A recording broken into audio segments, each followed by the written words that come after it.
To start this introduction, let me go back to the Jackie Chan movie and the story he told us.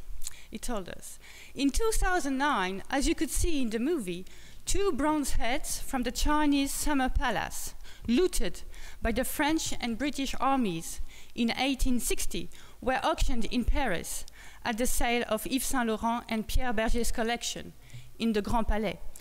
The sale provoked a diplomatic crisis between France and China, with the Chinese officials claiming that these 2 fountain heads were illegally taken out of China.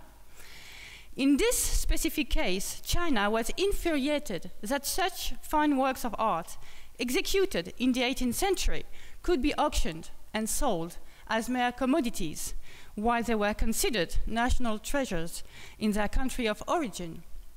Finally, in June 2013, the 2 fountain heads were donated as gifts by the French billionaire and collector François Pinault, that you can see on the slide here, to the Republic of China, where they are now exhibited at the National Museum in Beijing. At the same time, the auction house, Christie's, owned by the same François Pinault, obtained a license to conduct sales in mainland China independently, and therefore hold the very first auction ever in China in September 2013. Well, this highly polemical episode raised many crucial issues that are at the core of our symposium these 2 days. First point, they raise the question of the shifting regimes of value artifacts may go through in their social life. Are they fine objects, commodities, treasures? In this specific case, the episode revealed the possible resistance of objects to these shifting values. The 2 bronze heads resisted their status as commodities, instead achieving another status, fine art objects and symbols of cultural heritage, encapsulating the greatness of the past. This episode also offers an interesting case of disruption. Not all objects can be publicly auctioned and have a price set in the public sphere of money, a space which is global and apparently rational, and this is a point I will go back later. It is the aim of this symposium to interrogate the embeddedness or possible resistance of concurrent systems of value, and to raise the question of, and here I quote anthropologist Fred Myers in his Empire of Things, the intrusion of the market and its effect of destabilizing the meanings and values of money and material things, end of quote. Second point, China now considers these artifacts national treasures, encapsulating the grandeur of Chinese civilization under the Qing period. But how Chinese, really, are these objects? Well, this question is deliberately provocative. The execution of these bronze heads took place in the context of intensive artistic exchanges between China and Europe in the 18th century. The European palaces of the Yuan-Mingyuan, where the works were exhibited, had been designed for the Qianlong Emperor, himself of Manchu origin, not Han, by European Jesuit missionaries who resided at his court. And I can name fathers Giuseppe Castiglione, Michel Benoit, brothers Jean-Denis Attiret, and Ignatius Zichelbart. So these palaces were used essentially as display cases for Emperor Qianlong's collection of European tapestries, clocks, and scientific instruments, so his own rarities and curios. More specifically, the bronze heads themselves, with their most realistic features, were almost certainly designed by Giuseppe Castiglione. So rather than focusing on political issues at stake, can we understand the diplomatic crisis as just another episode of the transnational and uneven life of these objects, which can be considered both Chinese and European, and whose fabric and design were intimately embedded in the global flow of objects, knowledge, and ideas that spread in the 18th century? Finally, this episode, highly polemical, as you can see, pointed out the hazardous juridical status of artifacts, especially when they were dispersed during wartime and then considered as war prizes, but today considered as looted. Who is legally authorized to own them today? How can we trace the provenance of such objects when they are put on the market? This issue, which emerged in the course of the 20th century, is one of the most pressing issues that the museums are facing today.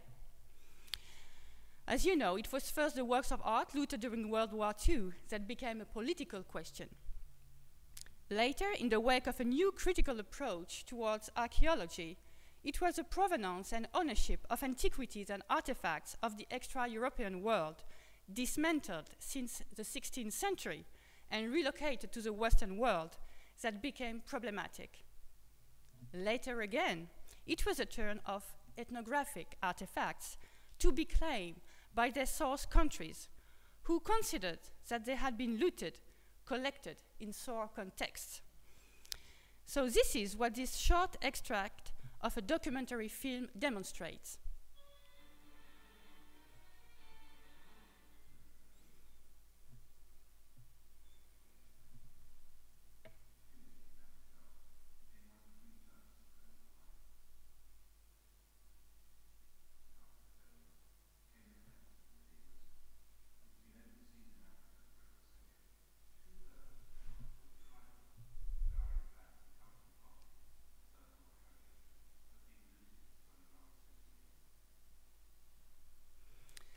So, this documentary is interesting as it shows that the question of provenance is not only relevant for Western museums, it is also relevant for the art market itself.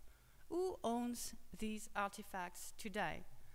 Who owns antiquity, as asked James Cuno, director of the Art Institute of Chicago in 2008? Well, today it is highly probable that the list of these claimed objects will not stop growing. The juridical status of objects is a much larger and theoretical debate, but which gets really pressing when dealing with the fate of objects in wartime. War trophies, as you know, existed from the antiquity to around 1800 with the politics of confiscation by Napoleon. The most unique objects would be legitimately transported and relocated as signs of victory. During wartime, objects could legitimately be considered as war prizes if they were taken from the enemy. In 1604, Hugo Grotius even gave a legitimate and juridical frame to the capture and trading of the Portuguese boats by the Dutch East India Company in his treatise De Jure Praediae. And here I'm thinking of the book by Timothy Brook, Vermeer's Hat, where Professor Brook is telling the story. So as he explained, Grotius, a brilliant young jurist, worked actually as a counselor for the Dutch East India Company.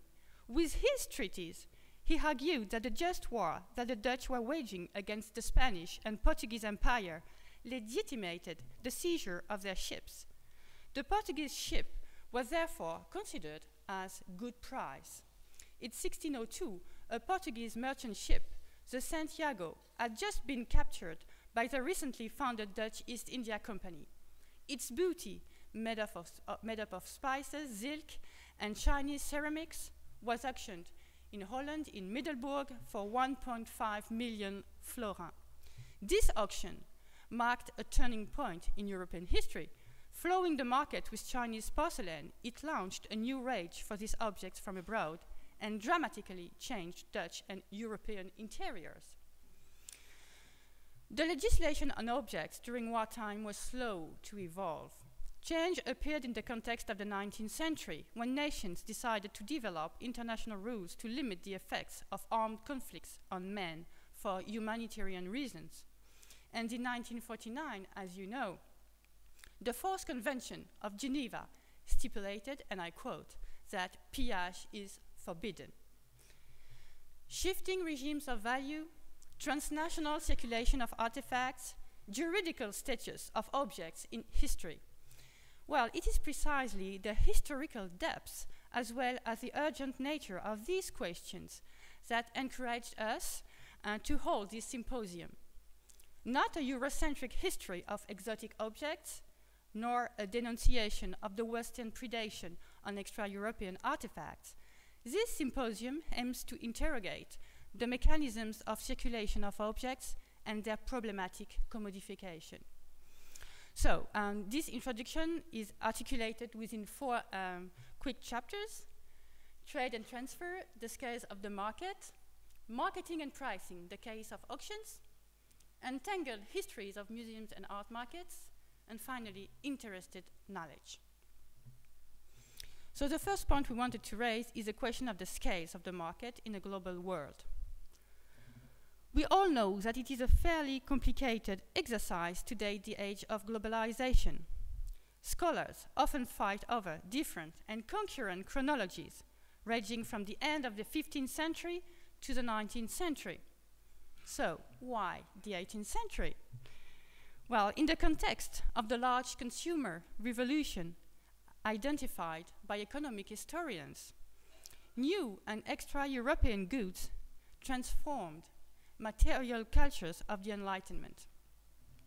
Philosophers placed them at the core of the debates on luxury, while dealers and merchants presented them as delectable and pleasant, true emblems of consumption, as this merchant from Lyon in France, whose shop was named, as you can see, aux 4 parties du monde, with the allegories of the 4 continents on each square of his trade card. At that time, a market for extra-European artifacts was fully constituted in Western Europe and even routinized in global economies. Shops featuring goods from the Far East or the Far West were more and more visible in metropolitan cities and not anymore simple curiosities. Auctions, including objects from abroad, were held not only in Amsterdam, but also in Paris and London. International dealers were circulating, and prices could be compared thanks to the distribution of sale catalogs. Let me give you an example. In 1767, the collection of Don Pedro d'Avila, a merchant Creole of Peruvian origin who had settled in Paris, was auctioned. The catalogue listed natural and artificial curiosities from all over the world, but especially from New Spain.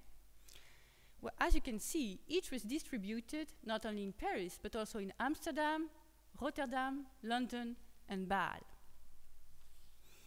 Artifacts from abroad had become fashionable.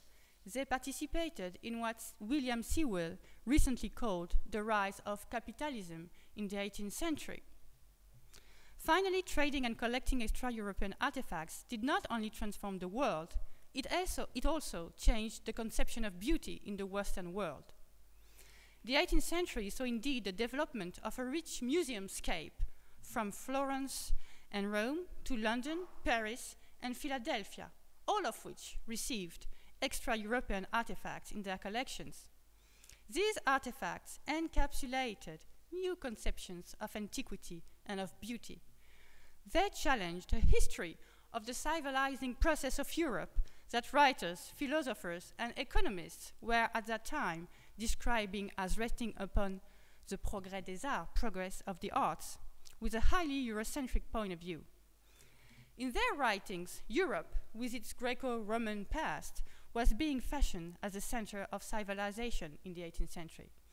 But how did Asian, African, American, Indian artifacts negotiate with and finally succeeded in changing this Eurocentric narrative based on dubious categories like civilization and primitivism? What we would like to call the material anthropology of the Enlightenment paved the way for a new history of art and a new history of the world. So within the vast and increasingly global historiography of art history, the art market itself has not yet been studied in a long chronology. Most favored topics include studies in global collecting, museum histories, and material studies. But what about the infrastructures and effects of the market? Global trade and overseas markets were embedded in the political economy of their time. Overseas companies created in the 17th century, scientific expeditions and politics of conquest, commercial and political empires in the wake of the Western expansion. During the symposium, we would like to identify the big framework and the technologies that allowed the massive relocation of objects from abroad to the Western world. Vessels and ships, railroads, warehouse in Freeport zone, such as this one in Geneva, which is praised and examined too in this very recent issue of the New York Times, dated of May 2016. A bit before, at the turn of the 19th century, railroads enabled the relocation of objects and the dismantlement of bigger and bigger archaeological pieces. Yet, railroad also facilitated their smuggling out of the country. In the Ottoman Empire, some agents of the French and German railway companies were very much involved in archaeological findings and new excavation. Actually, the industrial rivalry between France and Germany was also an archaeological rivalry. Paul Gaudin, for example, was a French resident of Smyrna, and he was employed on the construction of the Ottoman railway system. And you can see him here in a picture of 1905. Well, his interest for archaeology led him to head for the excavation in Aphrodisias, which is an archaeological site in actual Turkey, in Caria. This site was very rich in classical statuary. Despite the 1884 Ottoman Empire laws that prohibited the exportation of newly excavated antiquities, Gaudin obtained antiquities for himself from the Ottoman authorities. He also exported a lot of antiquities to France and Belgium, sometimes disguising them with plaster in his postal packages. Between 1896 and 1920, Gaudin donated antiquities to the Louvre, but we have no specific information about how they were obtained, discovered during the construction of the railway, excavated at Aphrodisias, or bought on the open market. At the auctions following his death in 1923, many of small antiquities from the archaeological site resurfaced. And this small young slave, this statue, was kept in the family before it was given to the Louvre very recently in 1995.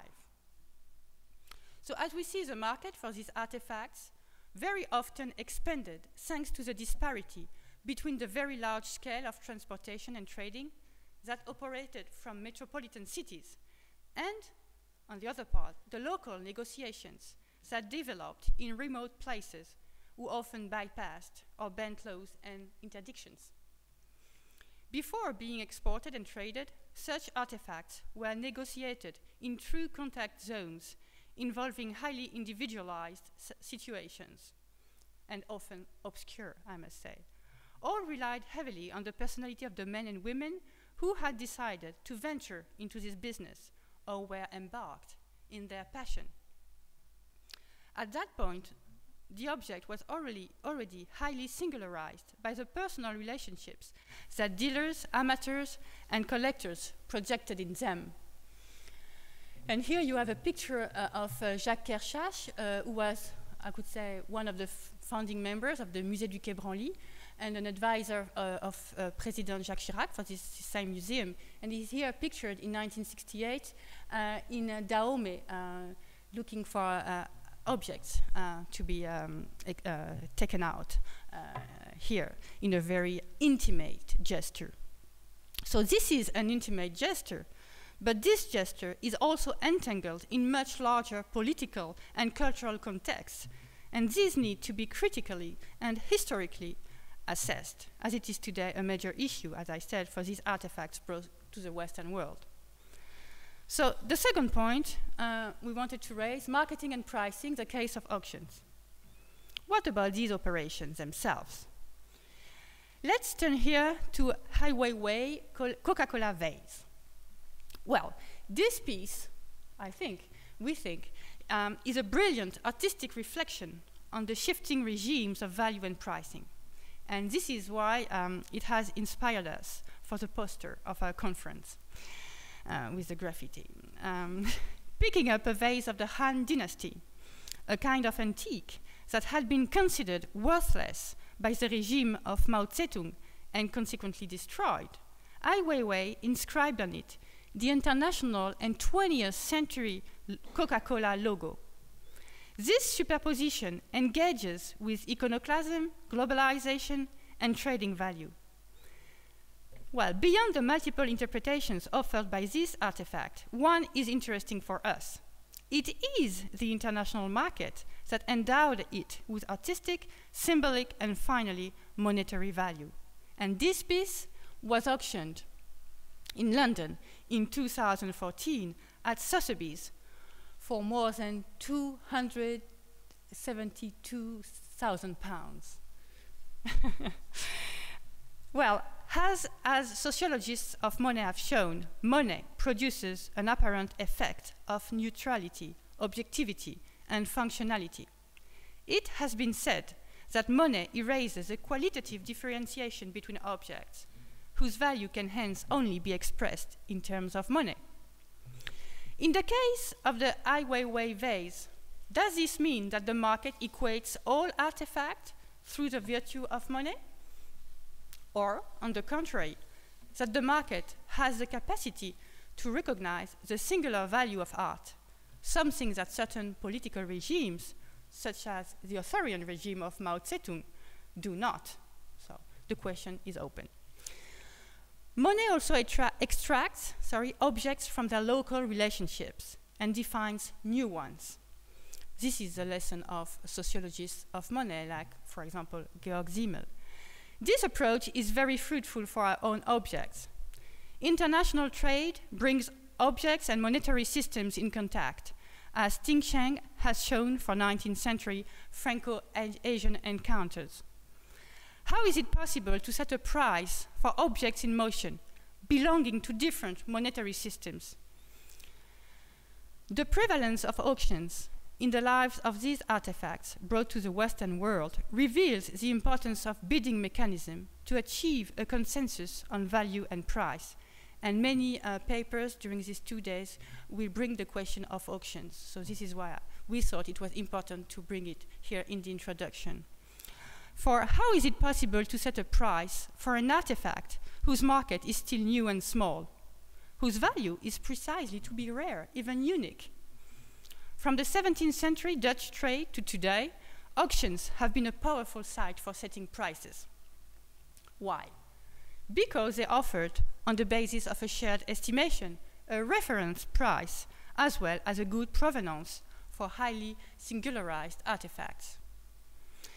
Artifacts that were collected far away raised the same issue, but with more telling cases. Auctions would bring them a story and a price frame. Let's take an example.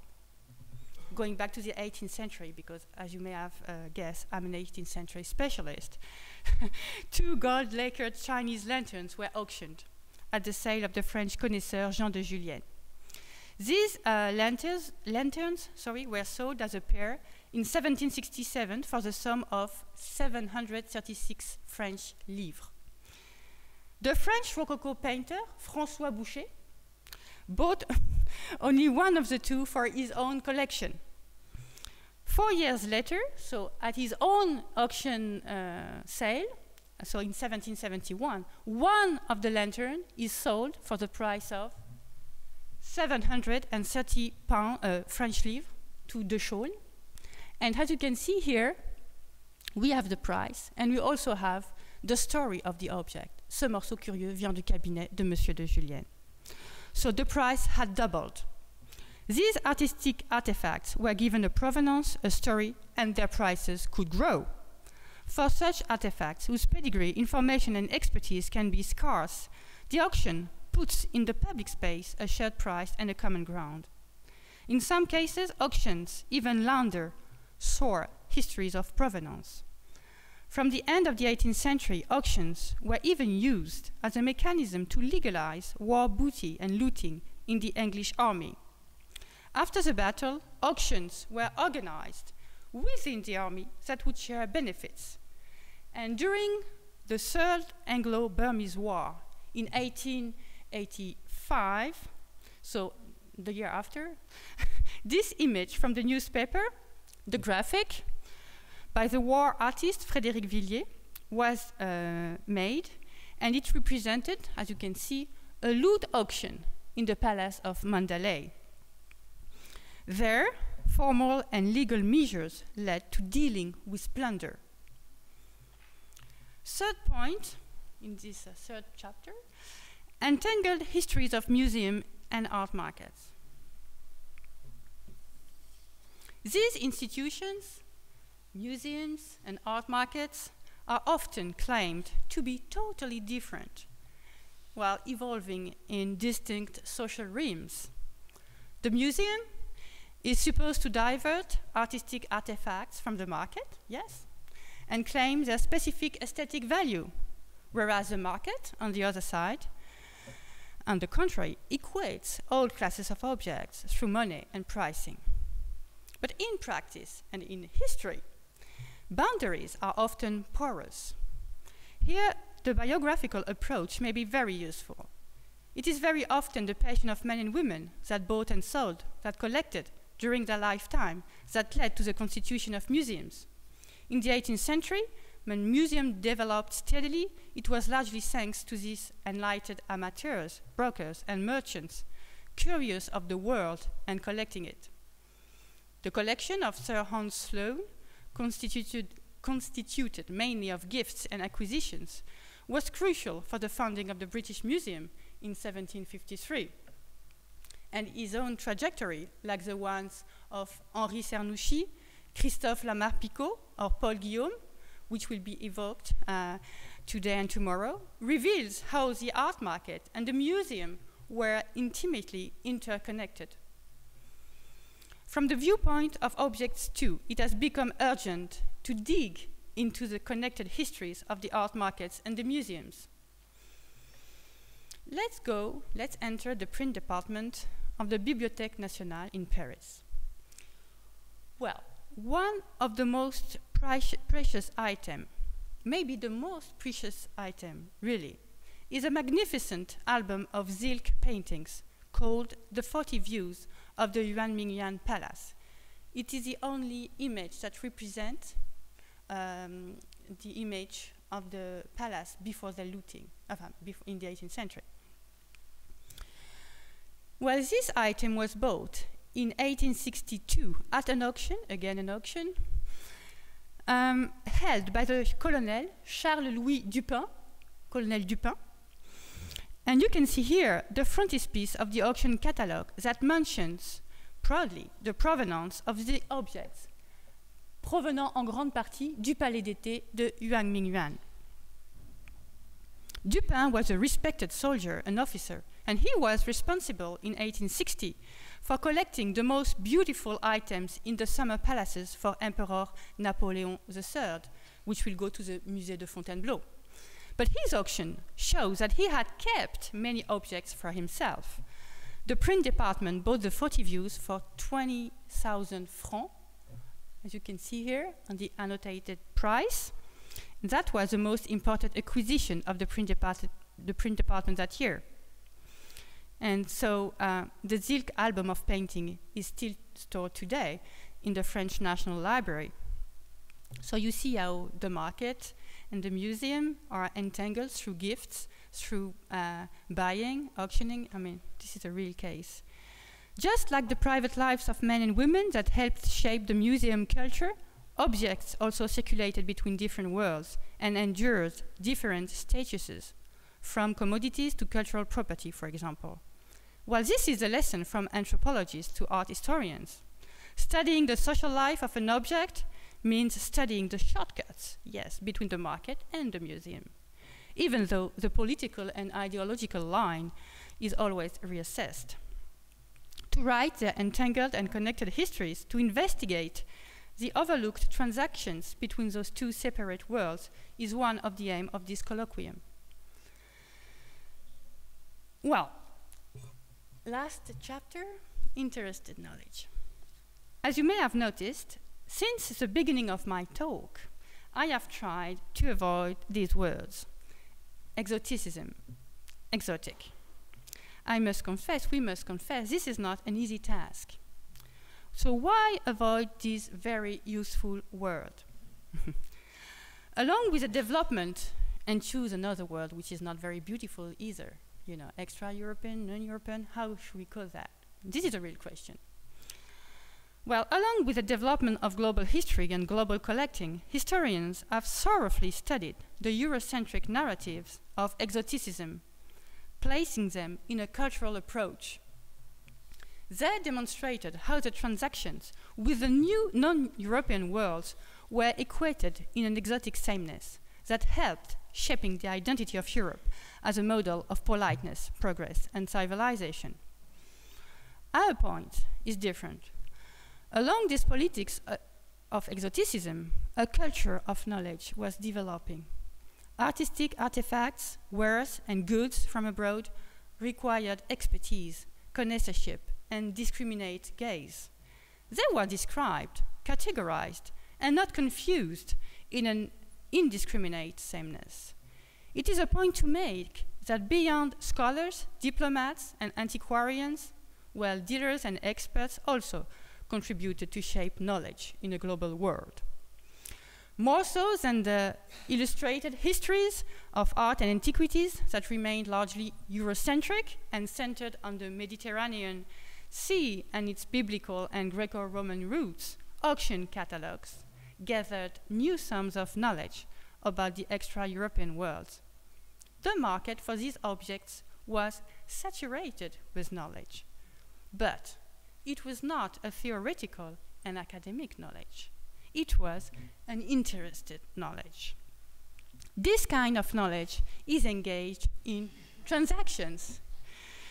It is an interested knowledge aimed at producing value and identifying the rarity and authenticity of these objects. Well, this is not to praise the market, but embedded in marketing and pricing, expert knowledge is interested in creating value. I think it's a very important point to make. Since they appeared in the art market in the 18th century, auction catalogs should be understood as key components, both of value and knowledge, at the forefront of critical debates. To conclude this introduction, I would like to turn to the market of modern African art today. There, a new practice is developing to attribute artifacts to named artists or to specific workshops, drawing especially on categories of styles. So here you can see, for example, style du maître de Bouaflé. You have the description, the provenance, and the price. So everything's fine. What is interesting here is that you have this category, style, the master of the workshop, all categories that were fashioned after the reception of European art. This new practice was understood as a progress, actually, as a critical reaction against the academic tradition that described African artifacts as ethnographic pieces, therefore mainly anonymous and unauthored for a long time. Market, as we can see, is a powerful vehicle for this reclassification from ethnographic pieces to aesthetic objects. Naming artists in that context has indeed an epistemological effect, but it has also a market effect. Prices are rising. Because they lie at the crossroads between economical value and artistic knowledge, question of name, signatures, style underline the entanglement between knowledge and the market. How relevant, really, is it to praise the name in modern African art, which is called tribal art in another auction catalog? What then about pre-modern African art, when names are missing? What does this tell us about the state of art history and the market? Well, these are some of the issues and general topics we wanted to bring to the fore and that we hope to discuss during these 2 days. Thank you very much.